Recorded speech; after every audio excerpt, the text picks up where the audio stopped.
होते. आमच्या घरचा लँडलाईन वाजला. मी किचन मध्ये काही चहा वगैरे सासूबाईंसाठी करत होते आणि तिकडनं आवाज आला, हॅलो पूजा जी से बात कर सकता हूँ मैं? कोण बोलताय तुम्ही? मैं काका बोल रहा. तर राजेश खन्नाची ती जी भेट होती ती कायम संस्मरणात राहिली. तो माझा पहिला इंटरव्ह्यू होता. Then there was no looking back. बँकेच्या परीक्षांमध्ये 2दा परीक्षा दिल्या, तिथे काही माझा निभाव लागला नाही. ज्येष्ठ अभिनेत्री वैजयंतीमाला यांचा इंटरव्ह्यू केला. राज कपूर आणि वैजयंतीमाला किती क्लोज होते आणि होते तर नक्की होते का? मासिकं स्वतःहून अशा पद्धतीच्या बातम्या छापतात का, की त्या छापाव्यात म्हणून स्टार्स अशा पद्धतीच्या बातम्या स्वतःहून पेरतात आणि मग नंतर नाकारतात? ते गाणंही खूप चर्चेत आलं, टिप टिप बरसा पाणी, आणि मग त्या दोघांचं अफेअर, अशा गोष्टी खूप चर्चेत होत्या. एंटरटेनमेंट कशात ना तर गॉसिप. शाहरुख खान वरच्या मजल्यावर होता आणि मी खालच्या मजल्यावर होते आणि एका प्रदीर्घ कालावधीनंतर आम्ही भेटत होतो. फिल्म जर्नलिझम मध्ये आता फार असं करिअर ॲज सच म्हणून करिअर ॲज सच म्हणून राहिले. आणि जे आपण म्हणतो ते खरंच तसं बॉलिवूड आहे का? 40 पेक्षाही जास्त वर्ष एखाद्या क्षेत्रामध्ये काम करणं म्हणजे काय असू शकतं? तर अर्थातच त्या क्षेत्रातलं जिस्ट तुम्हाला कळालेलं असतं. आणि कुठल्या क्षेत्रातलं जिस्ट हे महत्वाचं आहे, तर मला असं वाटतं बॉलिवूड जी चंदेरी चमचमती दुनिया आहे ती बाहेरनं दिसणं वेगळं आणि आतनं ती समजून घेणं वेगळं. आजच्या आपल्याकडे आलेल्या ज्या पाहुण्या आहेत त्या याच चंदेरी दुनियेत राहून त्याची पॉझिटिव्ह निगेटिव्ह अशा सगळ्या प्रकारचं वार्तांकन त्यांनी गेली 40 पेक्षाही जास्त वर्ष केलेले आहेत. आणि अशा पूजा सावंत आज आपल्याकडे गप्पा मारण्यासाठी आलेल्या आहेत. पूजा मॅडम, स्वागत तुमचं. याचं सुरुवातीला मी जसं सांगितलं की अगदी लहानपणापासून मी तुमचे स्वतःचे लिहिलेले इंटरव्ह्यूज मी वाचलेले, पण आता जेव्हा मी बॉलिवूडच्या इंडस्ट्रीकडे बघतीये तेव्हा ते इंटरव्ह्यू आणि आत्ता होणारं वार्तांकन याच्यामध्ये खूप जमीन आसमानाचा फरक झालेला आहे. आपण त्याच्याबद्दल बोलूच या. पण मुळातच बॉलिवूड इंडस्ट्रीच्या अशा कुठल्या तरी जर्नलिझमच्या बीटवर जावं असं तुम्ही खरंच ठरवलेलं होतं का सुरुवातीपासूनच? थोडंसं त्याच्यासाठी मागे जावं लागेल आपल्याला. मी बोरिवलीला राहत होते आणि बोरिवलीला राहत असताना गोखले कॉलेजमध्ये जात होते, ज्युनियर कॉलेजला. तेव्हा निबंध स्पर्धांमध्ये मला नेहमी पारितोषिकं मिळायची, माझं नाव यायचं. तेव्हा शिक्षकांनी ही जाणीव करून दिली की मी बरं लिहू शकते. आणि मुख्य म्हणजे माझ्या आयुष्यातलं प्रेरणास्थान म्हणजे माझे वडील. ही इज नो मोर नाव. 40 वर्षांपूर्वी ते वारले. पण मला माझ्या स्वत्वाची जाणीव किंवा माझ्याकडे लिखाण आहे ही सर्वप्रथम त्यांनी करून दिली. माझ्यात वाचनाची आवड त्यांनी निर्माण केली. म्हणजे आता कोणाला सांगितलं तर विश्वास बसणार नाही, पण आमच्या घरी दिवसाचे 1 डझन वृत्तपत्र येत होते. बापरे. हो. हल्ली अशी बरीच कुटुंब आहेत ज्यांनी कोरोना आणि लॉकडाऊन काळात वृत्तपत्र घेणंही बंद केलं. ते अजूनही बंद आहे. अजूनही बंद आहेत आणि त्याच्यात सुशिक्षित आणि सुसंस्कृत कुटुंब आहेत. तर I really surprise with this attitude. पण असो, म्हणजे वडिलांना वाचनाची प्रचंड आवड होती आणि कधी कधी असं व्हायचं की सगळे पेपर वाचून संपले की ते चक्क गुजराती पेपर पण मागवत होते. गुजराती लोक वर्तमानपत्राला छापो म्हणतात. तर ते सरळ त्या न्यूजपेपर व्हेंडरला सांगायचे की गुजराती छापो पण चालतो म्हणून, आणि ते गुजराती पेपरही वाचायचे. तो समहाऊ मला ती वाचनाची आवड अशी त्यांच्यामुळे डेव्हलप झाली. म्हणजे मी 4थी-5वीत असताना प्रल्हाद केशव अत्रे, प्र के अत्रे यांचं कऱ्हेचं पाणी हे आत्मचरित्राचे खंड वाचलेत. बापरे. हा. आता नवीन पिढीला तेव्हा कळाले. म्हणजे जिथे जिथे मला डाऊट आले तिथे तिथे मी त्यांना विचारलं. माझ्यात आणि त्यांच्यात अशी वैचारिक देवाणघेवाण व्हायची. तर जी काही माझी थोडी बहुत जडणघडण जर झाली असेल तर त्याचं श्रेय मी माझे वडील प्रभाकर धुमाळ यांना देईन, नक्की देईन. पुढे गोखले कॉलेजमध्ये मी गेले. मला लिखाणामध्ये पुरस्कार मिळायला लागले. मी वक्तृत्व स्पर्धांमध्ये बक्षीस मिळवली. विषय दिला की मी बोलू शकत होते. हो. तर असे गोखले कॉलेजमध्ये नंतर मग मी सिनियर कॉलेजला जेव्हा आले तर वडिलांना असं वाटत होतं की मी जर नोकरी केली तर माझ्या व्यक्तिमत्वात आणि बदल घडतील. म्हणजे ज्याला आता आपण म्हणतो ना पर्सनॅलिटी डेव्हलपमेंट, आणि अनुभवही मिळेल. त्यामुळे मग नोकरी करण्याच्या उद्देशाने त्यांनी सांगितलं की असं एखादं कॉलेज तुझं टाउनमध्ये असेल तर ज्याच्यामुळे तुला नोकरी करणं सोपं पडेल. त्यामुळे बोरिवलीतलं गोखले कॉलेज मी सोडलं तेव्हा आणि सिनियर कॉलेजसाठी रुपारेलला ऍडमिशन घेतली. रुपारेल कॉलेज तर सांस्कृतिक केंद्रच आहे. मग तिथे त्या कॉलेजच्या मॅगझिन्स मधनं मी लिहायला लागले. तिकडे सुळे सर होते, आम्हाला प्रधान सर होते तेव्हाचे मुख्याध्यापक. यांनी सुद्धा खूप प्रोत्साहन दिलं. कॉलेजच्या मासिकांमध्ये मी लिहायला लागले आणि तोपर्यंत मला पक्की जाणीव झाली की मी लिहू शकते.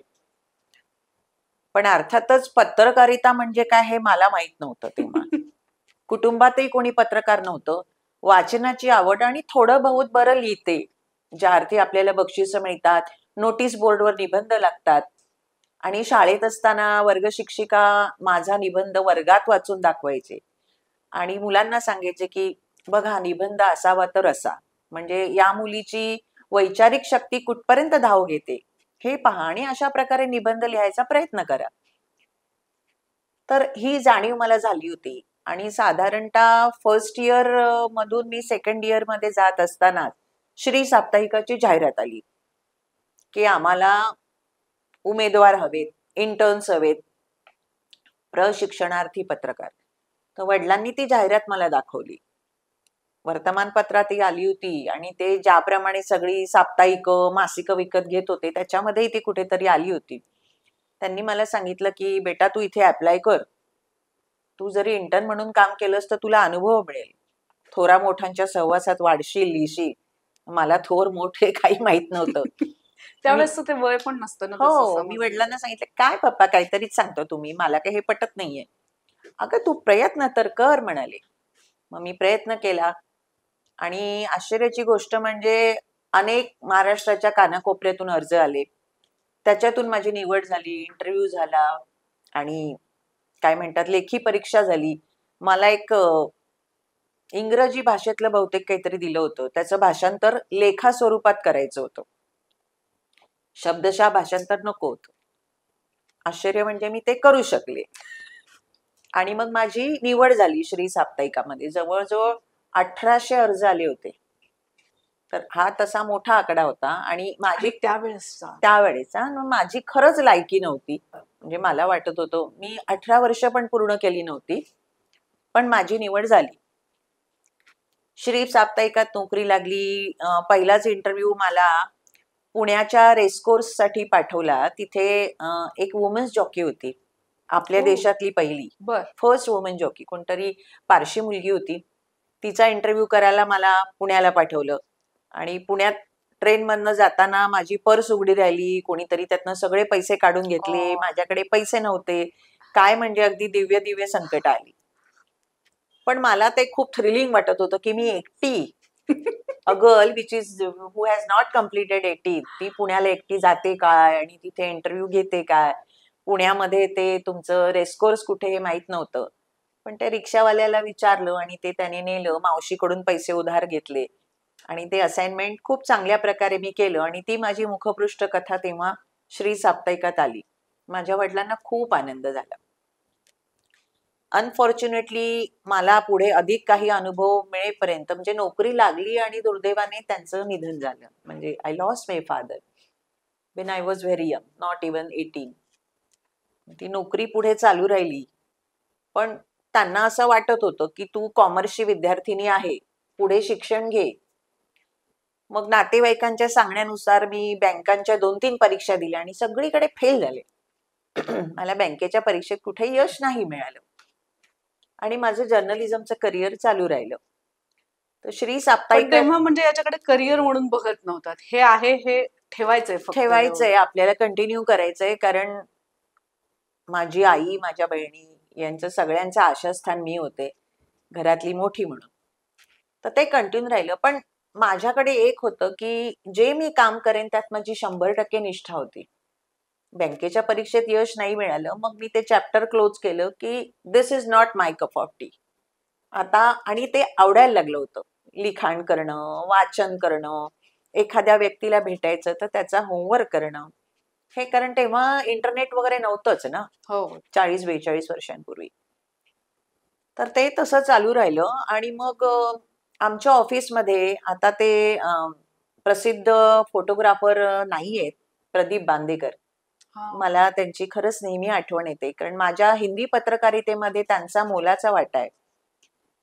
तर ते आमच्या ऑफिसमध्ये यायचे आणि त्यांच्या बॅगेमध्ये बॉलिवूड स्टार्सचे भरपूर फोटो असायचे आणि ते आमचे संपादक तेव्हाचे दीपक खेडकर यांच्या टेबलवर ते ठेवायचे. मग ते दीपक खेडकर त्यातले फोटो सिलेक्ट निवडणार, करायचे, select निवडणार आणि कव्हरसाठी ट्रान्सपरन्सीज घेऊन यायचे. आता ट्रान्सपरन्सीचा जमाना नाहीच राहिला, डिजिटल संपला. युग आलंय. तर ते सांगायचे की जुहूच्या नागी विलामध्ये अक्षय कुमार शूटिंग करतोय, गोरेगावच्या फिल्म सिटीमध्ये अभिनेत्री नगमा काम करते, असं सगळं त्यांच्याकडनं कळायचं. तर ते सतत कानावर पडायचंच. मग ते संपादकांना म्हणाले की तिला अधूनमधून असं फिल्म जर्नलिझमच्या फील्डवर पाठवत जा. आणि त्यावेळेला ना बुनियाद ही रमेश सिप्पींची सिरियल खूप फॉर्म मध्ये खूप होती. जोरात चाललेली हो, होती ती. एकदम लॉंग बॅक. मला वाटतं हम लोग नंतर आली ती, असं वाटतं. त्याच्यानंतरची हा. हम लोग त्याच्यानंतरची. ते म्हणाले की बुनियाद मध्ये ज्या अभिनेत्रीने काम केलं, वीरा वाली, किरण जुनेजा, ती नंतर त्या डायरेक्टरचीच पत्नी झाली रमेश सिप्पींची, शोलेवाले रमेश सिप्पी. ती शूटिंग करतीये, तर तू हवं तर तिला जाऊन भेट, कारण तेव्हा फोनचा जमाना नव्हता. तिला कसं कळणार मी येते ते. ते म्हणाले उद्या मी माझ्या मोटरसायकलनं चक्कर मारणार आहे तिकडे, तिच्या कानावर घालून ठेवतो की श्री साप्ताहिकातून अशी अशी एक जर्नलिस्ट कोणीतरी येते, येणार आहे. कोणीतरी येणार आहे. आणि मी गेले, तर तिने खूप चांगलं वेलकम केलं माझं, बसवलं आणि अगदी भरपूर मोठा इंटरव्ह्यू दिला. मी खूपच खुश झाले, कारण माझा तो पहिला इंटरव्ह्यू होता. नवीन फील्ड, नवीन बीट. नवीन बीट. छान वाटलं. म्हणजे गप्पा गोष्टी केल्या आणि नंतर तिचा मस्तपैकी 2 पानी इंटरव्ह्यू लिहिला. संपादक सुद्धा म्हणाले की अगो ह्याच्यात एडिट करायला कुठे जागा नाहीये, म्हणजे सगळ्या बारकाव्यांसहित तू लिहिलेलं आहेस. तिचा इंटरव्ह्यू कॅरी केला आणि मग ती सुरुवात झाली. पुढच्या टप्प्यावर मी श्री साप्ताहिक सोडलं, आय गॉट मॅरिड, श्री साप्ताहिक सोडलं आणि मग मी फ्रीलान्स करायला घेतली. लोकप्रभामध्ये तेव्हा लोकसत्ता लोकप्रभामध्ये माधव गडकरी साहेब होते, प्रदीप वर्मा होते, या सगळ्यांनी मला खूप संधी दिलेली यायची. आणि लोकप्रभेच्या खूप ज्या कव्हर स्टोरीज होत्या, ज्या फिल्म रिलेटेड होत्या, त्या सगळ्या मला करायला दिल्या. त्यावेळेला नुक्कड मालिका होती, त्याच्या कव्हरेजसाठी मी आटगावला गेले. बर. हो, त्यावेळेला ते खूप लांब होतं, पण मी गेले. त्यानंतर रामायण मालिका होती, महाभारत मालिका होती. त्यावेळेला फार क्रेज पण होतं या सगळ्यांच्या, म्हणजे खूप अगदी क्रेज रामायण होती. महाभारत असेल तर टीव्हीची आरती वगैरे करणं इथपासनं प्रेक्षकांचं हो, सुरू अगदी व्हायचं. खरं सांगतेस तू. कॉलनीज ओसंडून म्हणजे ओसाड पडायच्या खरं तर. हो. आणि घरात सगळे प्रेक्षक बसून त्या स्क्रीन समोर बसून त्या सिरियल्स अगदी बघायचे. चातकासारखी वाट बघायची की कधी तो कार्यक्रम सुरू होतोय. त्यामुळे त्या सेटवर गेल्यानंतर हे कलाकार काय करतात, म्हणजे त्यांना आपण देवाच्या आणि त्या ऐतिहासिक कॅरेक्टरच्या रूपात बघितलं. हे कॅरेक्टर तिथे सेटवर बसून मस्त चहा पितायत, सिगरेट ओढतायत, हे सगळं म्हणजे मलाही तेव्हा धक्कादायक होतं. मजा वाटली असेल. मजा वाटली. म्हणजे मी पण अशी कल्पना केली, अरे शेवटी ही हाडामासीचीच माणसं, म्हणजे ते पाणी पिणार, चहा पिणार, तलफ आली तर सिगरेटी ओढणारच की. तर ते सगळं छान कव्हरेज केलं, गप्पा गोष्टी केल्या, त्यांच्या मुलाखती मग टप्प्याटप्प्याने टाकल्या. तर तो एक इंटरेस्टिंग अनुभव होता. हे सगळं फ्रीलान्सिंग काम चालू असतानाच प्रदीप बांदेकर मला भेटले आणि तेव्हा एक हिंदी साप्ताहिक होतं फिल्म सिटी नावाचं. ते तर टोटल एंटरटेनमेंटसाठीच डेडिकेटेड होतं. पाहिलेलं. त्याच्या संपादकांना सांगितलं की त्यांच्या माहितीत एक जर्नलिस्ट आहे, यंग जर्नलिस्ट आहे, तर तुमच्याकडे जर काही वेकन्सी असेल किंवा फ्रीलान्स, तर तुम्ही तिला संधी देऊ शकता. प्रदीप बांदेकरने त्यांना माझं रेकमेंडेशन केलं. मी संपादकांना भेटले, तर त्यांनी म्हटलं की आप मराठी हिंदी कैसे आएगी आपको, हिंदी लिखना आएगा? मतलब पता नहीं, आप आजमा के देख लो, ठीक लगा तो ठीक, नाही तो जयराम जी की. असं म्हटलं मी त्यांना. Touchwood by grace of God त्यांना माझं हिंदी जमून गेलं, जमवलं असेल त्यांनी. ओके. पण ते हिंदीत पण माझा त्याआधी म्हणजे तुम्ही हिंदीत लिहिलेलं नव्हतं? नाही, मराठीतच सुरू केलं आणि काही फार वर्ष झाली नव्हती, 4च वर्ष झाली होती. श्री साप्ताहिकातच त्याची माझी 3.5 वर्ष गेली. पुढचे वर्षभर फ्रीलान्स चालूच होता माझा. सकाळचे राधाकृष्ण नार्वेकर यांनी संधी दिली सकाळमध्ये लिहायला, पुस्तक परीक्षण लिहिलं, लोकप्रभा आणि लोकसत्ता तर कॉन्स्टंटली लिहितच होते. तेव्हा मटामध्ये दिनकर गांगल होते. त्यांनी संधी दिली. म्हणजे ह्या सगळ्या दिग्गज पत्रकारांनी माझ्यासारख्या नवोदित पत्रकाराला संधी दिली म्हणून पुढची वाट सुकर खरंय, होत गेली. अगदी पहिली संधी मिळणं हे पण खूप मोठी गोष्ट असते आणि खास करून जेव्हा तुमचं कोणीही त्या क्षेत्रात नाहीये, तुमच्या ओळखीचं कोणी नाही, दूर दूरपर्यंत कोणी नाहीये त्या क्षेत्रातलं. पण पहिला बॉलिवूडचा इंटरव्ह्यू आठवतोय का तुम्हाला? हो, आठवतंय ना. नक्की आठवतंय. तो तर आता आठवून मला हसू येतंय. मी इथे फिल्म सिटीमध्ये नोकरीला लागले. बाय द वे एकच सांगते, की प्रदीप बांदेकरनी इथे मला फिल्म सिटीमध्ये संधी दिली त्या संपादकांना सांगून. आणि नंतर फील्डमध्ये मला हेमा मालिनी संपादक असलेली मेरी सहेली मॅगझिन, त्यांचे जुने जाणते वरिष्ठ फोटोग्राफर पन्नालाल व्यास यांनी पण मला, त्यांना समहाऊ असं वाटलं की मी खूप धडपडी आहे, व्यासंगी आहे. त्यांनी मेरी सहेलीमध्ये लिहा असं सांगितलं आणि त्यांनी सांगितलेलं ते असाइनमेंट होतं. त्यावेळेला डावखरे म्हणून महापौर होते ठाण्याचे. त्यांची आई भाजी विकायची. म्हणजे एका महापौराची आई ठाण्याच्या मार्केटमध्ये कुठल्या तरी थिएटर जवळ पालेभाज्या विकते, ही फार मोठी गोष्ट होती. म्हणजे अगदी आजही आहे ती मोठी गोष्ट हो, खरं तर. हो. तर त्या भाजीवाल्या बाईला, त्यांच्या आईला भेटायला मी तिथे गेले. तिचा इंटरव्ह्यू केला आणि तो मेरी सहेलीला दिला. तर तो तेव्हा खूप गाजला. म्हणजे तेव्हा मेरी सहेलीचा ग्रुप जो होता, दे वर इम्प्रेस्ड की अशी रूटेड स्टोरी त्यांना मिळाली. नाहीतर मग अपने पती को कैसे खुश किया जाए, अपनी सासू माँ को कैसे प्रभावित करे, अशा टाईपच्या स्टोरीज एक जनरली ढोबळ स्वरूप असतं महिला मासिकांचं. अजूनही ते आहेच. ते फार बदल नाहीये. आहे समहाऊ. तर ते होतं. तर मी जेव्हा फिल्म सिटीमध्ये नोकरीला लागले, तेव्हा आमच्या संपादकांनी मला बोलवलं आणि ते म्हणाले, की "पूजा जी, राजेश खन्ना बहुत लाइमलाइट में है. कांग्रेस उन्होंने जॉइन कर लिया है. तो आप उनका इंटरव्यू कीजिए." त्यांनी मला हे सांगितलं आणि ते दर दिवशी मला रिमाइंड करायला लागले. "क्या हुआ? राजेश खन्ना के इंटरव्यू का क्या हुआ? कुछ बात आगे बढ़ी?"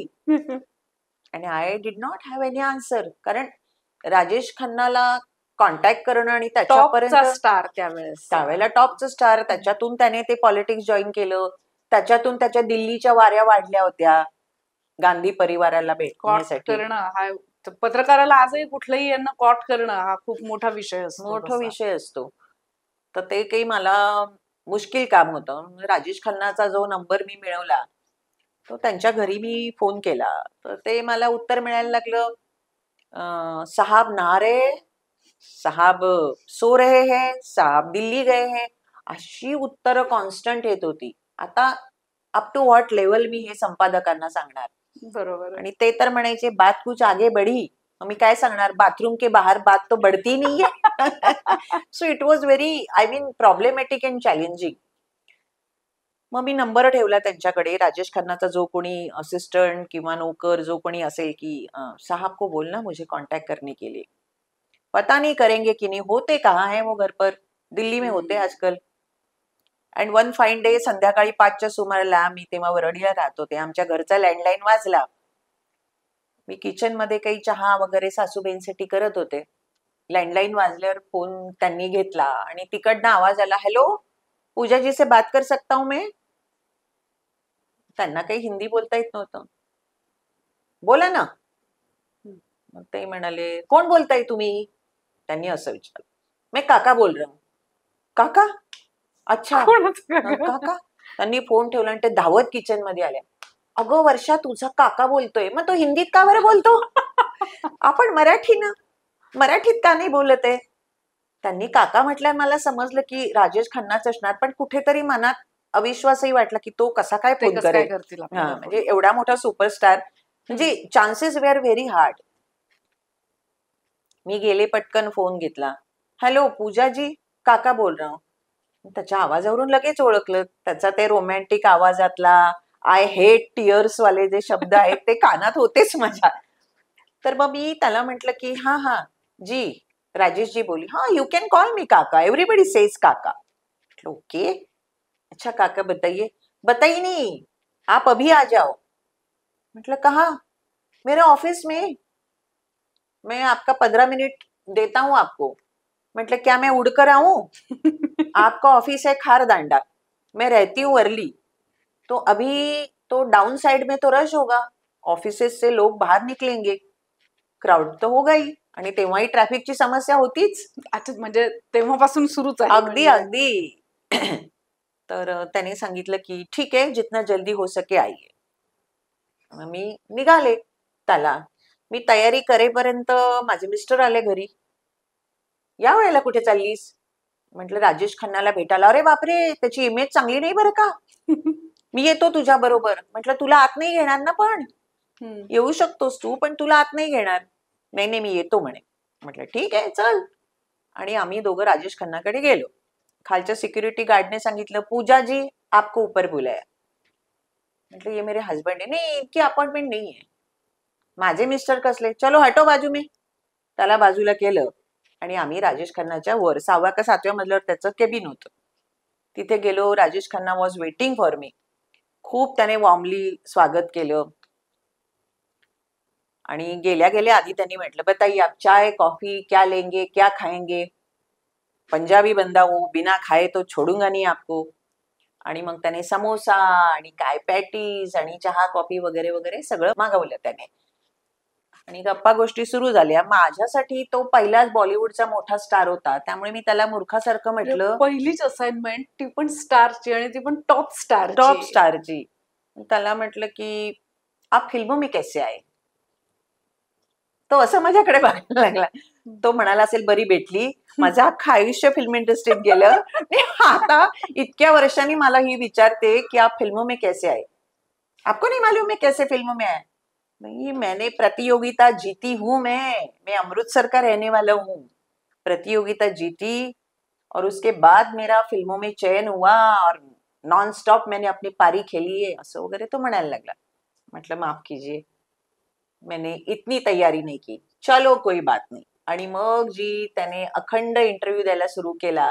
मला आठवतंय की इंटरव्ह्यूच्या सुरुवातीच्या करिअर नंतर मी त्याला हेही प्रश्न विचारले होते की डिंपल कापडियाची आणि तुझी पेअर किती छान होती, म्हणजे वी लव्ड द पेअर, की सुपरस्टार आणि ती बॉबी गर्ल. मग असं असताना, इतकं छान रिलेशन असताना तुम्ही वेगळे कसे झालात? तर आय स्टील रिमेंबर की अशा काही गोष्टी असतात की ज्याची वाच्यता करता येत नाही. ती तर याविषयी बोलणारच नाही, पण आता मला तिच्याविषयी रिस्पेक्ट आहे की ती माझ्या 2 लाडक्या मुली ट्विंकल आणि रिंकी यांची आई आहे. And legally we are not separated. आणि शेवटपर्यंत हे नातं तसंच होतं. खूप छान बोलला तो. तर राजेश खन्नाची ती जी भेट होती ती कायम संस्मरणात राहिली, आणि तो माझा पहिला इंटरव्ह्यू होता. Then there was no looking back. पण मग या असाइनमेंट नंतर आपण याच क्षेत्रात, म्हणजे खास करून आता हे बीट बदललेलं होतं तुमचं बऱ्यापैकी. बॉलिवूड एक साधारणतः आजही त्याची फारशी इमेज बदललेली नाहीये. बॉलिवूड म्हणजे जिथे महिलांचं खूप जास्त शोषण होतं, बॉलिवूडचे स्टार्स हे व्यसनी खूप असतात, किंवा ती मुळात इंडस्ट्रीज खूप विचित्र आहे. दिसताना बाहेरनं खूप चांगलं, म्हणजे चांगल्या घरच्या मुलींनी बेसिकली इथे जाऊ नये असं अगदी हिरोईन्स पासून साईड आर्टिस्ट पासून असं सगळ्यांना सांगितलं जातं, सुनवलं जातं. महाराष्ट्रातल्या काय, भारतातल्या अनेक भागातून मुली टीनेज मध्ये असतील, प्रेमात वेडे होण्यासाठी किंवा अगदी ऍक्टर्सच्या प्रेमात पडल्यानंतर त्या ऍक्टरला केवळ भेटण्यासाठी म्हणून घर सोडून निघून गेलेल्या अशा अनेक स्टोरी आजही आपण वर्तमानपत्रामध्ये वाचतो. असं सगळं असताना आपला मेंदू शाबूत ठेवून जिथे सेन्सिटिव्ह म्हणता येईल अशा पद्धतीच्या एखाद्या क्षेत्रामध्ये, याच्यापेक्षा वेगळ्या चॉईसेस तुम्हाला कदाचित त्यावेळेला असतील, तेव्हा इथे जायचं असं जेव्हा तुम्ही विचार केला, तेव्हा मुळात घरची काय रिॲक्शन होती आणि तुम्ही मानसिक तयारी कशी केली? आणि जे आपण म्हणतो ते खरंच तसं बॉलिवूड आहे का? तुझ्या दुसऱ्या प्रश्नाला मी आधी असं सांगेन की ॲज आय सेड अर्लियर की बँकेच्या परीक्षांमध्ये 2दा परीक्षा दिल्या, तिथे काही माझा निभाव लागला नाही. आणि माझी मुळात जी आवड होती, वाचन लिखाण, ते पॅशन जर तुम्हाला तुमच्या करिअरमध्ये आनंद देत असेल आणि तेच तुमचं करिअर असेल, तर मग त्याचा आनंद द्विगुणित होतो. म्हणजे असं अनेकांच्या बाबतीत होतं. इव्हन बँकेत काम करणाऱ्या कर्मचाऱ्याला खूप आवड असते संगीताची, पण त्याला बँकेमध्ये आकडेमोड करावी लागते. बरोबर. तसं माझ्या बाबतीत झालं नाही ना. म्हणजे मला जी आवड होती ती पुढे सस्टेन झाली करिअरच्या माध्यमातून. त्याचा आनंद होताच मला. नंतर काय झालं, कौटुंबिक जबाबदारी ही होती, बहिणींची शिक्षण, लग्न, आईला बघणे, दॅट इज नॉन स्टॉप. त्यामुळे पुढे करिअर बदलण्याचा विचार मी चुकूनही केला नाही. वा. हा, टू बी व्हेरी फ्रँक, मला जसं जसं करिअरमध्ये मी सस्टेन झाले, सहकारी म्हणा, संपादक म्हणा, त्या वर्तमानपत्राचे संपादक जे कोणी असतील ते, त्या सगळ्यांनी वेळोवेळी सहकार्य केलं. माझ्याकडून आवर्जून लिखाण मागवून घेतलं, ते छापलं. जे काही थोडं बहुत नाव माझं इंडस्ट्रीमध्ये झालं, त्याच्यानंतर मग फिल्म इंडस्ट्रीमधनं बऱ्याच कलाकारांनी मला PR चं काम करशील का असं विचारलं. त्याच्यापासून मी स्वतःला जाणीवपूर्वक दूर ठेवलं. कारण हांजी हांजी करणं PR मध्ये कुठे ना कुठेतरी पार्ट अँड पार्सल असतं. फॉर एक्झाम्पल, अक्षय कुमारने जर मला, अर्थात त्याने ऑफर नाही दिली, मी एक एक्झाम्पल सांगते, जर मला त्याची PR म्हणून अपॉइंट केली आणि जर माझ्याकडनं थोडी जरी चूक झाली, कसली दिरंगाई झाली, तर तो मला लेफ्ट राईट घेईल ना. अर्थात, कारण your job is that one only. Journalism सुद्धा थँकलेस जॉबच आहे. म्हणजे असे कितीसे स्टार आहेत की ज्यांचा इंटरव्ह्यू मी घेतला, खूप आवडला, पण ते कुठे कळवतात की तुमचा इंटरव्ह्यू आवडला, आम्ही तो वाचला. म्हणजे हजारामध्ये 1 किंवा 2 व्यक्ती असते अशी की जी हे तुम्हाला सांगते की तुमचा इंटरव्ह्यू आवडला. त्यामुळे PR करणं तर मला शक्य नव्हतं. खूप अगदी टीव्ही कलाकारांनी तर खूपदा मला सांगितलं की we trust you, you are very honest, very dedicated, त्यामुळे आमचं PR करा तुम्ही, असं सांगितलं. पण मी ते केलं नाही. मी त्यापासून स्वतःला जाणीवपूर्वक दूर ठेवलं आणि पुढेही ठेवेन. ते मला जमणारं नाहीये. आता प्रश्न तुझा दुसरा असा की बॉलिवूड जेवढं लांबून दिसतं तसं ते आतून आहे का, असंच म्हणायचंय ना. अगदी. तर कसं आहे की बॉलिवूड म्हटलं तर मृगजळ आहे. जे लांबून दिसतं ते तसं असतंच असं नाही, पण ते तितकं वाईटही नाहीये. असं असतं तर आपल्या महाराष्ट्रीयन कुटुंबातली माधुरी दीक्षित, अश्विनी भावे अशा नामवंत अभिनेत्री इथे आल्या नसत्या, टिकल्या नसत्या. या सगळ्यांनीच खूप लांब इनिंग करिअर केलं. आता माधुरी दीक्षितच्या करिअरमध्ये सुद्धा खूप अडथळे आले. म्हणजे हा किस्सा माधुरीनी स्वतः पूर्वी आम्हाला शेअर केलाय. म्हणजे माधुरी दीक्षितच्या सुरुवातीच्या काळामध्ये तुला सांगते मी की बहुतेक तो स्वाती पिक्चर असावा. स्वाती पिक्चरचं शूटिंग अंधेरीच्या कमालिस्तान स्टुडिओमध्ये होतं. माधुरी दीक्षित बऱ्याचदा सुरुवातीला रिक्षातून यायची, आई वडील आणि मध्ये माधुरी बसलेली. कमालिस्तान स्टुडिओच्या गेटवर तिला तिकडच्या गेटमनने हटकलं. का जा रे हो आप? ती म्हणाली मी इस फिल्म की हिरोईन हूं.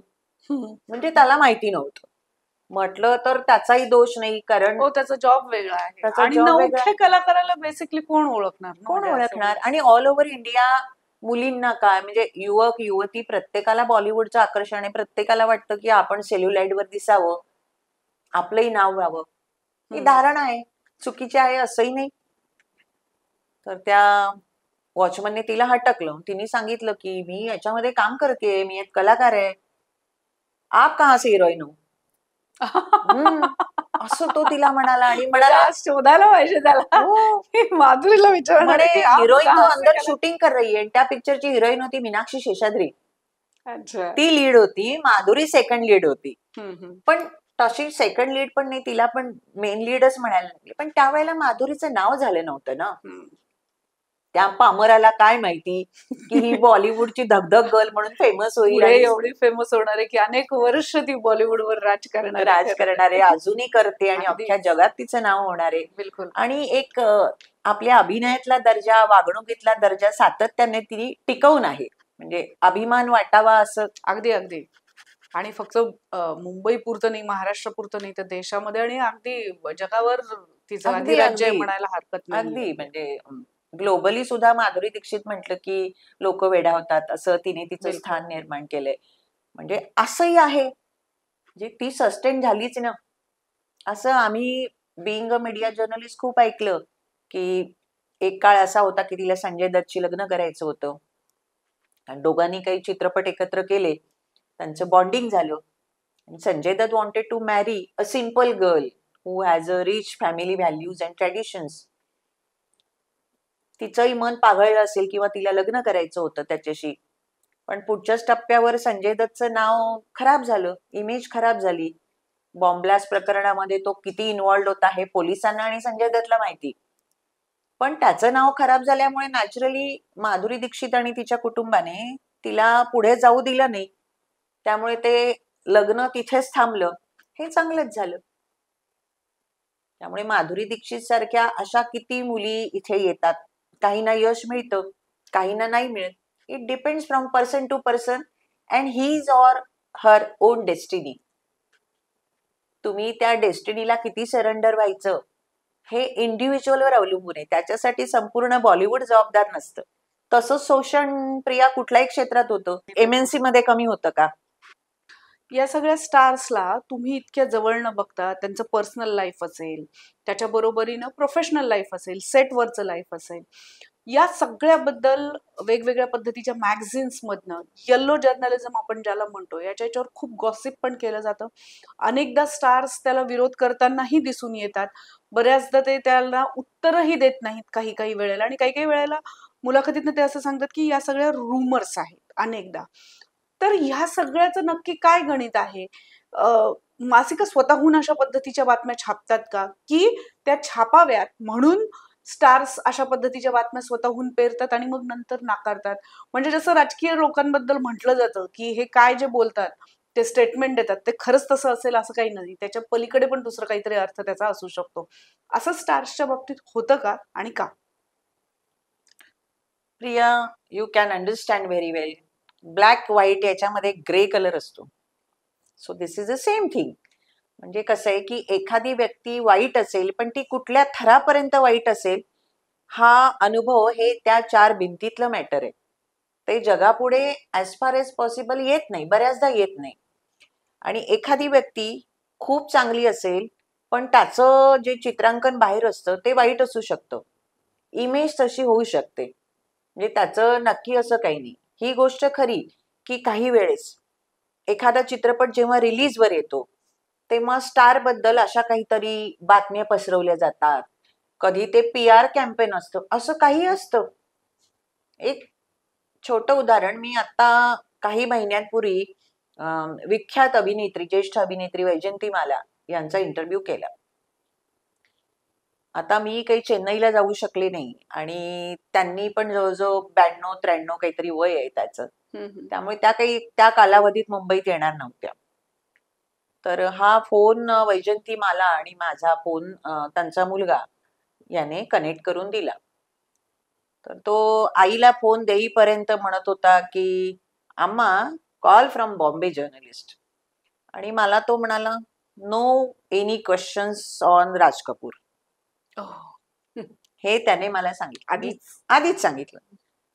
कारण ते पण म्हणजे आता राज कपूरची जन्मशताब्दी वर्ष चालू आहे, पण अजून सुद्धा ह्या अफवा चालूच आहेत की राज कपूर आणि वैजयंतीमाला किती क्लोज होते, आणि होते तर नक्की होते का it was a just gimmick. म्हणजे असं पण आहे. मी त्याला हो म्हटलं, yes yes, no question on late Raj Kapoor. आणि इंटरव्ह्यूचा आमचा सगळा पहिला हे झाल्यानंतर म्हटलं, वैजयंतीजी खूप छान करिअर आहे तुमचं. म्हटलं संगम तुमच्या लाईफ मधलं, करिअर मधलं माइलस्टोन फिल्म ना? तर म्हणाली हो. म्हटलं what was the actual chemistry between you and Raj saheb, असं मी विचारलं. तो तिकडनं ओरडायलाच लागला मुलगा. मग तीच त्याला म्हणाली, let me talk to her, let me talk to her. म्हटलं बघा, आता अजून म्हणजे आता तुम्ही एवढ्या ज्येष्ठ झाल्या, राज साहेब तर नाहीच आहेत, नाहीये तर म्हटलं आता बोलायला काहीच हरकत नाही. तर तिने मला फोनवर स्पष्ट सांगितलं, it was a publicity gimmick by mister Raj Kapoor. We were never close. It was only and only professional relationship between us. असं तिने स्पष्ट सांगितलं. Write this only, don't write here and there. म्हटलं yes definitely Vyjayanthiji, whatever you will say I will write that only, but I just wanted to confirm की what was the truth. असं तिने सांगितलं आणि मी लिहिलंही. आणि त्या कालावधीमध्ये त्याच्या आधी राज कपूरचा मुलगा, प्रसिद्ध अभिनेता ऋषी कपूर, दुर्दैवाने तोही आपल्यात नाहीये. तर त्याने जे खुल्लम खुल्ला पुस्तक लिहिलं तर त्याच्यामध्ये या गोष्टीचा उल्लेख केला होता की वैजयंती मला सारखी अभिनेत्री जेव्हा असं सांगते की राज कपूरने चीप पब्लिसिटी स्टंट म्हणून हे केलं की आमच्यामध्ये वाजवीपेक्षा जास्त सॉफ्ट कॉर्नर होता, तर ते चुकीचं आहे म्हणे. सॉफ्ट कॉर्नरनी they were having a serious affair. हे राज कपूरच्या मुलाने पुस्तकात लिहिलेलं आहे, ऋषी कपूरने स्पेसिफिकली. त्यामुळे वैजयंती मला एक्सपोज झाली ना, ती प्रत्येकाला इंटरव्ह्यू मध्ये हे सांगते, म्हणजे फक्त मलाच नाही, की आमच्यात काही नव्हतं. मी त्याची अभिनेत्री होते आणि तो माझा प्रोड्युसर डायरेक्टर. राज कपूरच्या मुलानेच पुस्तकात लिहिलेलं आहे ओके. की माझ्या वडिलांचं अफेअर होतं आणि त्यांचं आणि वैजयंती मलाचं अफेअर होतं म्हणून माझ्या आईला घर सोडावं लागलं. अच्छा, याचा हो, उल्लेख त्यांनी केला. कृष्णाजी, मिसेस कृष्णा कपूर हॉटेलमध्ये राहायला गेल्या, 3 महिने हॉटेलमध्ये राहिल्या. कृष्णाजीचं हे आग्रही मत होतं की राज कपूरने हे प्रकरण आता बंद करावं. अच्छा. आणि मग आपल्या भाभीला घ्यायला शम्मी कपूर गेला हॉटेलमध्ये आणि ते मिसेस कृष्णा राज कपूरला घरी घेऊन आले. आणि मग कालांतराने वैजयंती मला प्रकरणावर पडदा पडला. पण वैजयंती मला सांगते की आमचं काहीच नव्हतं. तर जी बाई घर सोडेल मुलांसकट, म्हणजे आता त्याच्यामधनं कौन कितने पानी में हे काही वेगळं सांगायला नकोच. पण ह्या सगळ्या स्टार्स बद्दल म्हणजे अजूनही अमिताभ रेखा प्रकरण असेल किंवा धर्मेंद्रची झालेली प्रकरण असेल, या सगळ्या प्रकरणांवर इतकं गॉसिपिंग होतं आणि जसं तुम्ही सांगितलं की त्याला मल्टी लेअर येत जातात की कोणी पुस्तकातनं रिव्हील करतं, कोणी अदरवाईज आता पॉडकास्ट असतील किंवा आणखीन कुठल्या माध्यमातून रिव्हील करतं. अशा पद्धतीनं याच्यातलं खरं सत्य शोधणं आणि दुसरं सगळ्यात महत्वाचं म्हणजे त्याच्या याच्यावर एक खूप मोठी इंडस्ट्री पण उभी आहे. म्हणजे फिल्म इंडस्ट्री ही एक पॅरलल इंडस्ट्री आहे, ती चालू राहते. पण त्याच्या बरोबरीनं ही फिल्म इंडस्ट्रीची गॉसिपिंग इंडस्ट्री जी आहे, तीही वेगवेगळ्या पद्धतीनं वाढत राहते आणि त्याला म्हणजे कमर्शियलायझेशन त्या इंडस्ट्रीचं होतं. हे सगळं तुम्ही कसं बघता? किंवा खरंच याच्यात आत्ताच तुम्ही जसं सांगितलं, की एक हिरोईन जर असं म्हणत असेल, की नाही इट वॉज अ पब्लिकल स्टंट, तर And आपण ते that too done definitely by great showmaker, greatest showman of the industry, Raj Kapoor. पण आपण ते सत्य मानतो त्यावेळेला. म्हणजे आता ती अर्थात म्हणाली ती तर ते सत्य स्वतःबद्दल मानणार, तिला सांगतेय. कोण काउंटर क्वेश्चन करणार? एक्झॅक्टली. मग हे ती समोर सत्य असती तर शोधतात विचारलंही कसं? असतं पण की मॅगझिन्स हे सत्य शोधतात कसे? प्रिया, मुळात फिल्म मॅगझिन राहिलेलीच नाहीये. आता जे काही आहे ते ऑनलाईन आहे. बरं, ऑनलाईन मध्ये डिजिटल पत्रकारिता कधी कधी खूप खालच्या पातळीवर जाते आणि अजूनही जाते हो, ती. आणि वाटेल ते आरोप होतात, कसलीही चिखलफेक होते, पिक्चर्स मॉर्फ केले जातात, वाटेल ते दाखवलं जातं. आताच्या काळातली येलो जर्नलिझम हे आहे. माझ्या काळामध्ये ज्यांनी इंटरव्ह्यू घेतले नाही ते टेबलवर बसून सगळ्या स्टार्सना आपल्या टेबलवर बोलवत आणि ते खोटे नाटे इंटरव्ह्यू छापत. त्यावेळेचं येलो जर्नलिझम ते होतं. आता डिजिटल माध्यमामध्ये हे असं चालू आहे. याच्यातनं सत्य शोधणं तेवढं सोपं नाहीये. कारण मी जसं म्हटलं की सत्य हे नेहमी बंदिस्त असतं, त्याचा नेहमीच उलगडा होतो असं नाही. म्हणजे रेखाच्या बाबतीतही अनेकदा गॉसिपिंग केलं जातं, की अच्छा रेखा सिंदूर लावते तर ही अमिताभच्याच नावाचा सिंदूर लावते वगैरे वगैरे. तर हे शोधणं म्हणजे खरं तर तसं इम्पॉसिबलच गोष्ट आहे, कारण तुम्ही एकत्र काम करता, अनेक ठिकाणी वावरता. बरं, दोघं सोबत दिसले म्हणून अफेअर आहेच, हेही भयानक आहे. म्हणजे अगदी शाहरुख खानच मला असं वाटतं लता मंगेशकरांच्या अंत्यविधीच्या वेळेला जेव्हा शाहरुख खान बरोबर त्यांच्या PR ज्या होत्या त्या होत्या, तर त्यांना गौरी खान म्हणून अनेकांनी उद्देशलं होतं, की हे सोबत होते, अशा-अशा पद्धतीच्या गोष्टी झाल्या. तर तिची वाईफ म्हणून म्हणजे दोघं सोबत असले म्हणजे हसबंड अँड वाईफच आहे. हे मला असं वाटतं, की इंडस्ट्रीमध्ये सुद्धा गृहीत धरलं गेलेलं आहे. पण ह्या सगळ्याचा म्हणजे या सगळ्या गॉसिपिंगचा हा खरंच स्टार्सला त्रास होतो का? रेखासारखी एवढी मोठी अ, आजही जी रिनाउंड लेजेंड आपण ज्याला म्हणू शकू, अशा पद्धतीची स्टार्स आहे. अमिताभ आहे. अमिताभ आणि रेखाचं प्रकरण तर इतकं एव्हरग्रीन आहे, की इतक्या वर्षात ते ब्लोन आउट ऑफ संपेना. प्रपोर्शन. संपत नाहीये. ते काहीतरी झालं की पुन्हा परत वर येतं. काहीतरी अगदी मग ट्विटरच्या माध्यमातून असेल किंवा मीम्सच्या माध्यमातून असेल. कुठल्या ना कुठल्या कुठलाही फॉर्मॅट मध्ये. कार्यक्रम असो त्याच्यामध्ये अमिताभ दिसला की दुसरा कॅमेरा रेखावर जातो. म्हणजे एक्झॅक्टली. कॅमेरामन सुद्धा नाठाळ आहेत. पण हे का होतं म्हणजे कुठल्याही इंडस्ट्रीमध्ये पुरुष स्त्री हे एकत्र काम करतात, अनेकदा काम सुरू असताना अफेअर्सही होतात. आज आपण ते कदाचित नॉर्मल म्हणू शकू, पण याचे बॉलिवूड मधलं हे गॉसिपिंग आहे, हे इतकं फोफावतं कसं? आणि काही स्टार्स त्यांचे मात्र नावं फारशी चर्चेत येत नाही, खास करून अफेअर बद्दलची. हे काय काय म्हणजे हे पद्धतीनं वर्क होतं एक वाला विषय, आणि हे खरंच असं असतं का? प्रिया, सर्वसामान्य लाईफ मध्ये सुद्धा अफेअर होतात, पण ही माणसं लाईमलाईट मध्ये असतात. एक सामान्य प्रेक्षक जो मोलमजुरी करतो, त्याला पडद्यावर जे काही दिसतं, इकडनं हिरो धावत येतो, तिकडनं हिरोईन धावत येते, बर्फात लोळतात, मग तो तिची ओढणी डोळ्यावर घेतो, म्हणजे जे काही त्यांचा प्रणय प्रसंग असतात ते बघून त्या क्षणी तो स्वतःला तिथे बघतो आणि त्याच्या मनात जी कोणी नायिका असेल, पत्नी असेल, प्रेयसी असेल, तिला तो तिच्या जागेवर तिथे बघतो, प्लेस करवा डेफिनेटली. तिथे ते प्लेस करतात. मग त्याचं जे हे प्रणयरंजन असतं त्याच्यातनच ते गॉसिप जन्माला येतं. आणि ज्या स्टार्सना एक सामान्य माणूस, सामान्य रसिक पडद्यावर बघतो, त्याच्या व्यक्तिगत आयुष्यात डोकवायला प्रत्येकाला आवडतं. म्हणून तर बिग बॉस सारखे कार्यक्रम चालतात ना. तळागाळातल्या नळावर भांडणाऱ्या बायका जशा असतात तसे ते एकमेकांची उणीधुणी काढत असतात, वाटेल तसं बोलतात. कारण मुळातच मेजॉरिटी लोकांना समाजामध्ये गॉसिप खूप आवडतं. आपल्यापेक्षा दुसऱ्याच्या घरात काय चाललंय हे बघणं आवडतं. आणि ज्यांना तर आपण कॉन्स्टंटली रुपेरी पडद्यावर बघतोय, त्यांच्या व्यक्तिगत आयुष्यात काय घडतं हे तर बघणं खूपच आवडतं. म्हणजे ते आवडतं, म्हणजे तो USP आहे. त्याच्या जीवनातला अविभाज्य भाग आहे हा. एंटरटेनमेंट कशात ना तर गॉसिप. फार जुनी गोष्ट नाही, अलीकडचीच गोष्ट आहे. अभिषेक बच्चन आणि ऐश्वर्या बच्चन हे वेगळे झाले म्हणून ती एवढं ते मॅटर एवढं वाढलं की माझी एक मैत्रीण जी कतारला राहते, तिने बाई सकाळी सकाळी फोन केला. म्हटलं काय सगळं ठीक आहे ना? तर तिने फोन करून सांगितलं एक महत्वाचं विचारायचंय. म्हटलं काय? नाही नाही, तू इंडस्ट्रीमध्ये आहेस, पत्रकार आहे, तुला नक्की माहिती असेल. पण म्हटलं काय? मी अभिषेक आणि ऐश्वर्या खरंच वेगळे झालेत का? आणि मी इतकी चाट पडले आणि मला कुठेतरी संताप पण आला. अरे सकाळी उठून काय हे? तुम्ही कतारला राहताय ना? म्हणजे समजा अभिषेक आणि ऐश्वर्या वेगळे झाले फॉर एक्झाम्पल, आपण असं म्हणूया, तर आपल्या आयुष्यात काय फरक पडणार आहे? ते फक्त त्याची एंटरटेनमेंट व्हॅल्यू आहे. आपल्या आयुष्यात काहीच फरक पडणार नाही. पण परदेशात राहणाऱ्या लोकांना सुद्धा बॉलिवूड स्टार्स, म्हणजे तिकडे कदाचित हॉलिवूड स्टार्स मध्ये सुद्धा गॉसिप होतं, नाही असं नाही. आणि तिकडे तर ते 4 पावलं आपल्या पुढे आहेत.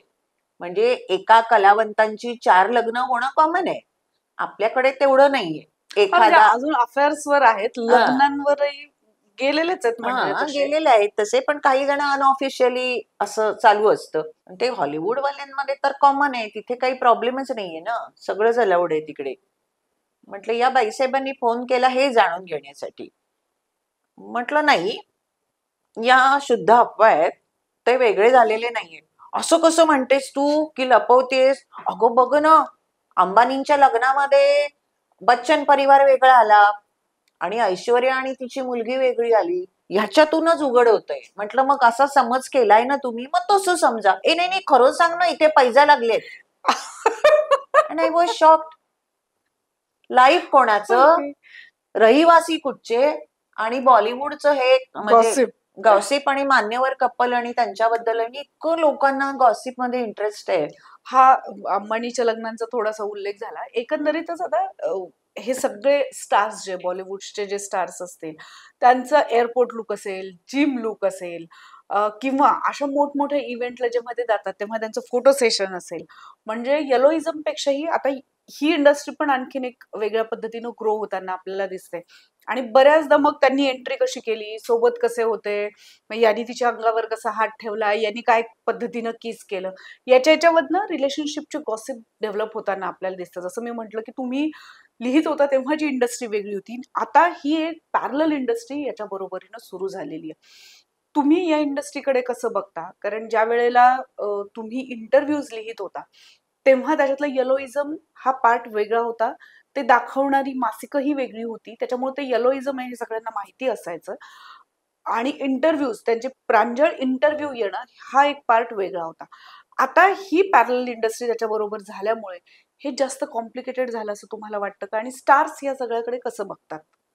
2-3 गोष्टी या निमित्ताने मला सांगाव्याशा वाटतात. देर आर सर्टन आर्टिस्ट की ते त्या काळामध्ये मला इंटरव्ह्यू देत नव्हते.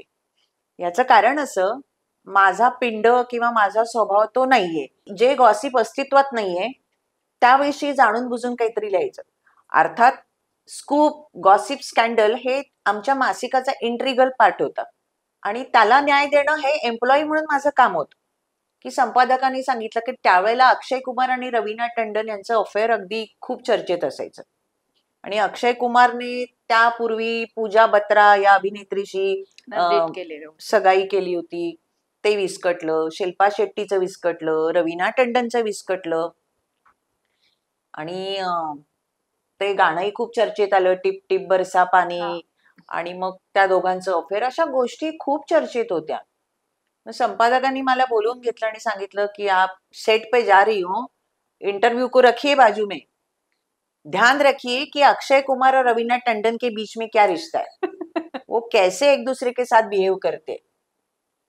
तेव्हा गोपाल पांडे नावाचे मशहूर पत्रकार पीआर होते. तर त्यांनी नंतर म्हणाले की इंटरव्यू तो आज नहीं होगा, आप पहले गाना देख लो. तर त्यांच्यात एकमेकांविषयी आत्मीयता म्हणा किंवा प्रेम होतं ते तर दिसलंच. म्हणजे सेटवर आधी रवीना टंडन आली, तिच्या जीवाची घालमेल चालू होती. अक्षय कुमार आलेला नव्हता. ती तिच्या मेकअप रूम मधून आत बाहेर करत होती आणि तिची शोधक नजर बरंच काही सांगत होती. त्यांच्यात काही विशिष्ट हावभाव, काही प्रेम हे समजून आलं की हो, होतं त्यांच्यामध्ये. पण ते नंतर मटेरियलाइज झालं नाही. उलट ते आता त्यांच्या ज्या रिस्पेक्टिव्ह स्पाऊस सोबत आहेत ते जास्त सुखी आहेत. Somehow I feel so. तर हे तर तेव्हाही होतं, आजही होतं. त्यावेळेला मासिकं होती, आता ती नाहीयेत. तेव्हाची पीतपत्रकारिता वेगळी होती, मॅगझिन्स मधून आलेली. आता काय digital platform, digital media, social media हे सगळं. तर ते ॲज आय सेड की अक्षय कुमार आणि रवीना टंडन यांचं काहीतरी बिनसलं. मग तेव्हा रवीना टंडनने शिळा उपमा खाल्ला आणि तिची तब्येत बिघडली. हे आमच्या संपादकांना कोणीतरी फोटोग्राफरने सांगितलं, कारण फोटोग्राफर 2 व्हीलरवरून सगळ्या स्टुडिओज मध्ये फिरायचे. कुठे खट वाजलं की ते आमच्या संपादकांना फोन करायचे, रवीना बैठी हुई है और न जाने कहां से अक्षय आ गए वहां पर, दोनों में बातचीत चल रही है. मग ते लोक जाइए जाइए देखिए देखिए कुछ हो रहा है असं. तर त्यांनी त्याचं वार्तांकन मला ते करायला सांगितलं. मी त्याच्यात कमेंट्स टाकल्या की हाँ, नजदीकियां बढ़ रही है, शायद ये रिश्ता आगे नहीं जा रहा है, इसका फ्रस्ट्रेशन ये आया है कि रवीना ने कुछ खाया होगा, कोशिश की होगी. हे जेव्हा रवीना टंडनने वाचलं, तिने माझ्या ऑफिसमध्ये 15-20 फोन केले. वॉन्ट टू स्पीक टू पूजा सामंत. ते इकडे रिसेप्शनिस्टने सांगितलं की वो फील्ड में है. नहीं, उनको आने के बाद बोली मुझे फोन करने के लिए. मी फोन केल्यानंतर रवीनाला तिच्या घरी, ती म्हणाली कल मैं फिल्मिस्तान में हूँ, मुझे मिलने के लिए आ जाओ, फायर करती हूँ तुमको. बड़ा विश्वास किया मैंने तुम पर, हमेशा इंटरव्यू दिया, मेरे बारे में मेरे खिलाफ क्या लिख दिया तुमने. ते त्यावेळेचं हे असं होतं. अर्थात तिला माझी बाजू पटवून द्यायला मी सांगितली. तिला मी सगळं सत्य सांगितलं की अर्थात पत्रकाराला बऱ्यापैकी या सगळ्या गोष्टींना सामोरं जायलाच लागतं, जावं तुम्ही लागतं. कुठल्याही बीटवर असलं तरी. हो, पण नाना पाटेकरला पण माहिती होतं की आमचं जे मॅगझिन होतं ते असं गॉसिप, स्कॅन्डल याला महत्व देतं. कारण कव्हरवर 4 पत्रकार आणि मग खाली ती टॅगलाईन असायची, अंदर पडिये रवीना टंडन और अक्षय कुमार के बारे में, असं. मग ते वाचणारा पण एक वाचक वेगळा वर्ग वर्ग होताच ना. मग ते सगळं होतं. नाना पाटेकर म्हणायचे मला तुझ्याबद्दल काही कंप्लेंट नाहीये, पण तू ज्या मासिकात काम करते ते मला आवडत नाही, त्यामुळे तू त्या मासिकात असेपर्यंत मी तुला इंटरव्ह्यू देणार नाही, असं नाना पाटेकर म्हणायचे. आणि मला वाईट वाटायचं, अरे या कलावंताबद्दल मला खूप आदर आहे, आपला मराठमोळा कलावंत आहे जो इतकं छान काम करतो आणि तो मला आता अवॉइड करतोय. तर कधीतरी असंही वाटायचं, अरे का यार, मी कुठल्या मासिकात काम करते. स्क्रीनमध्ये, कारण स्क्रीनमध्ये अशा गोष्टींना वाव नव्हता. इंडियन एक्सप्रेसचं जे स्क्रीन साप्ताहिक होतं, तर अशा सगळ्या गोष्टींना फेस केलेलं आहे की मासिकाच्या एकूण फॉर्मॅटमुळे कलावंतांची नजर बदलते आणि त्याचा नुकसान पत्रकारांना भोगावं पत्रकारांनाच लागतं. भोगावं लागतं. पण तुमचा अर्थात कुठल्याही पत्रकाराच्या बाबतीत हे होतच खरं तर, हो, की तुम्ही राजकीय कुठल्या बीट सांभाळणाऱ्या लोकांनाही अशा गोष्टींना सामोरं सामोरं जावं लागतं. जायलाच लागतं. ते करिअर मधले काय म्हणता येईल त्याला, हर्डल्स आहेत असंही म्हणता येईल आपल्याला. ह्या सगळ्या याच्यामध्ये जो बेसिकली स्टार गेल्या अनेक शतकांपासून आहे असं म्हणायला हरकत नाही, ते म्हणजे अमिताभ बच्चन आणि शाहरुख खान. शाहरुख खान बद्दलचं पण बरंच गॉसिपिंग त्याच्या ह्याच्याबद्दल केलं जातं. बट आपण काही गोष्टी म्हणजे रिलेशनशिप वाल्या गोष्टी आपण थोड्या बाजूला ठेवूया.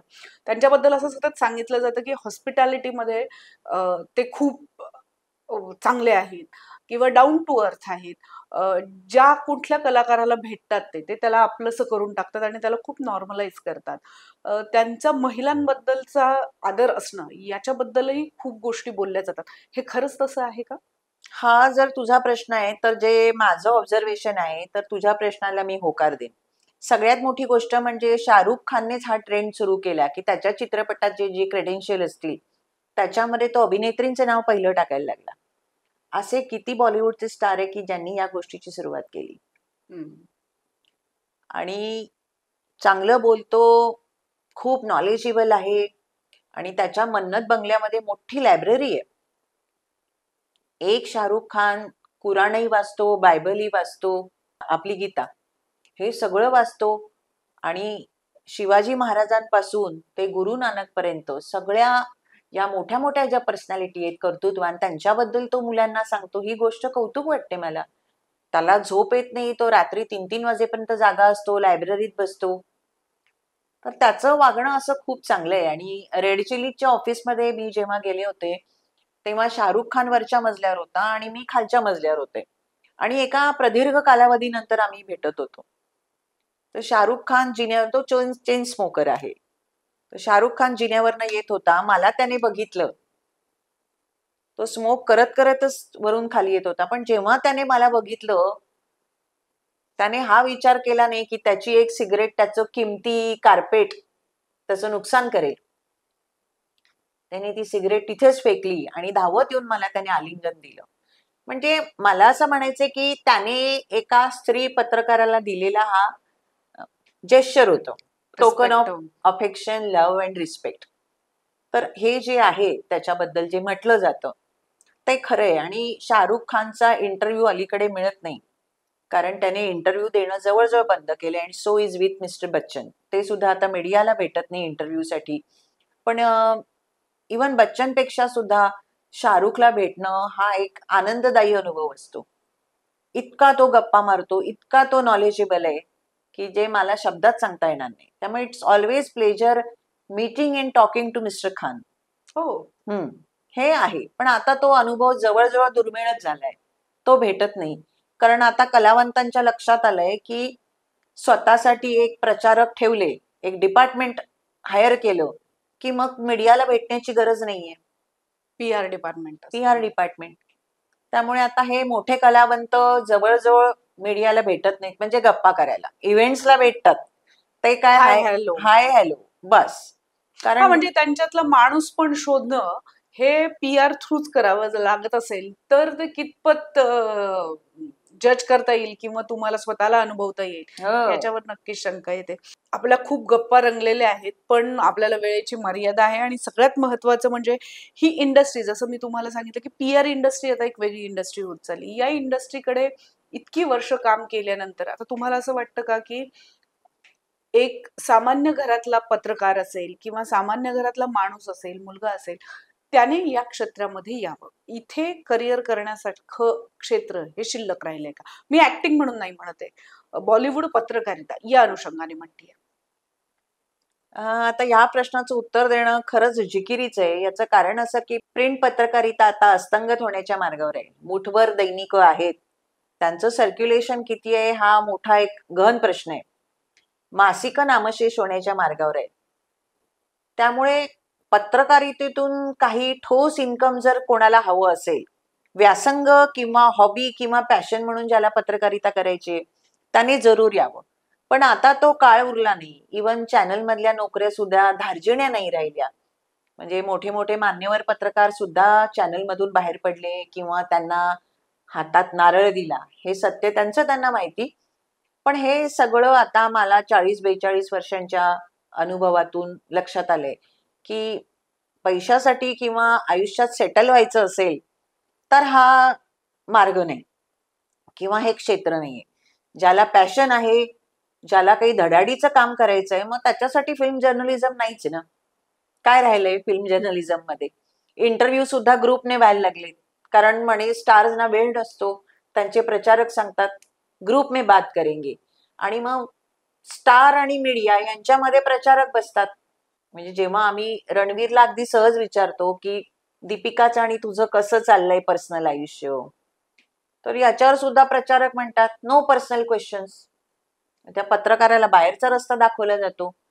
तिथे हे बघितलं जात नाही की तो पत्रकार वेटरन आहे किंवा याच्यात काही गॉसिप नाहीये, पण पर्सनल प्रश्न विचारायलाच देत नाही. त्यामुळे it has become a very difficult की स्टार्सचं व्यक्तिगत आयुष्य जाणून घ्या. खूप बोलणारे असतात. म्हणजे हल्लीच मी आमिर खानचा मुलगा जुनैद खान याचा चित्रपट आता आज उद्याकडे रिलीज होतोय, लव्यापा, त्याच्याशी बोललो तेव्हा जुनैद खान आमिर खानचा स्टार सनचा मुलगा म्हणून मला असं वाटत होतं की तो कुठेतरी असा वरवर राहणारा असेल, पण त्याच्यातला एक वेगळाच माणूस मला दिसला.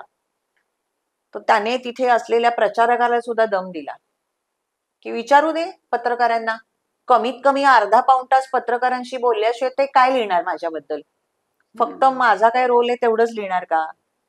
त्याने प्रचारकाला तिथून जायला सांगितलं आणि इतका तो मनमोकळा बोलला. मी त्याला म्हटलं तुझा नंबर मिळेल का? अरे दे दे तुझा मोबाईल, मी माझा नंबर तुझ्या मोबाईल मध्ये सेव्ह करतो. त्याने स्वतः आपला नंबर सेव्ह केला. हल्लीच्या काळात स्टार्स त्यांचे व्यक्तिगत नंबर शेअर सहसा करत नाहीत. अर्थात त्याला दुसरी बाजूही आहेच हो म्हणा. हो हो हो, म्हणजे आता त्यांना धमक्या येतात बऱ्याच कलावंतांना. म्हणजे नुकताच सैफ अली खान बरोबर घडलेला किस्साही घडलेला आपल्याला किस्साही, दिसतोय. अशा अनेक गोष्टी आहेत. म्हणजे फक्त स्टार्सच जबाबदार आहेत असं नाही.